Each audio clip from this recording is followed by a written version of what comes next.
Bonjour à tous, on se retrouve pour un tuto un peu baroque avec une collaboration Pandaol France.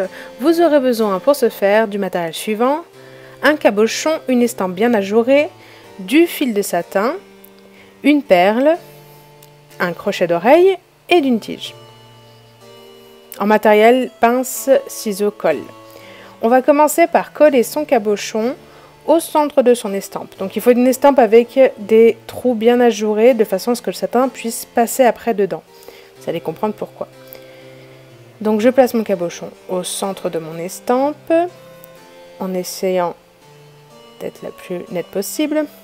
Petite astuce, le satin ça se brûle très bien, ou queue de rat, ça dépend, les deux appellations existent, donc ça peut vous aider un peu à faire votre aiguille. Et vous allez vous amuser à passer dans les trous de votre estampe. Donc du coup, il faut une estampe symétrique pour que ce soit régulier. En commençant par le haut, le bas. Donc là, mon estampe, il y a des trous assez gros tout près du cabochon. Et il y en a encore un peu plus petits juste au-dessus. Et je vais me servir donc des plus petits pour faire le côté gauche et le côté droit. Tout simplement, je vais encadrer mon cabochon avec mon satin. Une fois que j'ai placé mes fils comme je veux, il me suffit de retourner mon travail, de faire un nœud, double nœud même. Et comme je disais, l'avantage c'est que le satin ça se brûle, donc on coupe les excédents en laissant un tout petit peu de fil. Et en fait en chauffant, on va venir sécuriser le tout, parce que tout ça va se coller ensemble. Donc brûlez vos extrémités, appuyez dessus, ça aplatit et ça reste propre.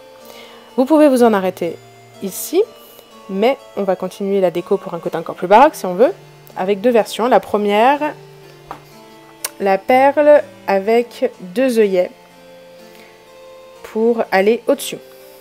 Donc vous faites un premier œillet, vous avez bien évidemment passé votre perle sur votre tige, vous coupez à peu près 1 cm et vous faites votre deuxième œillet.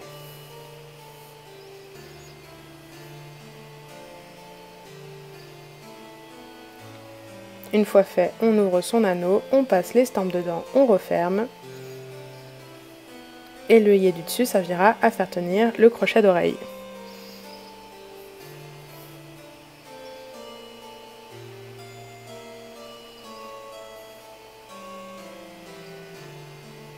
Et voilà, première version finie. Une deuxième proposition donc avec cette fois la perle en bas. Donc là, il faut bien une tige à clous pour que la perle soit arrêtée. On plie, on coupe en laissant à peu près 1 cm.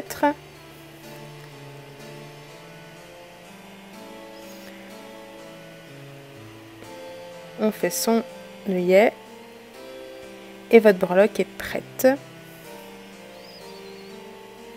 Vous n'avez plus qu'à l'ouvrir et l'attacher en bas.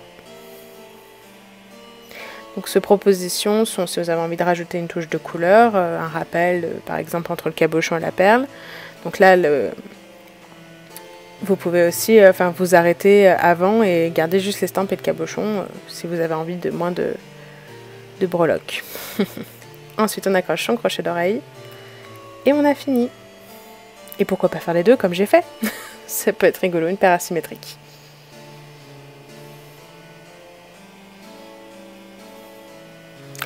Donc je remercie encore Pandaol pour son matériel, j'espère que ça vous aura plu, je mettrai toutes les choses utilisées dans la barre d'infos juste en dessous.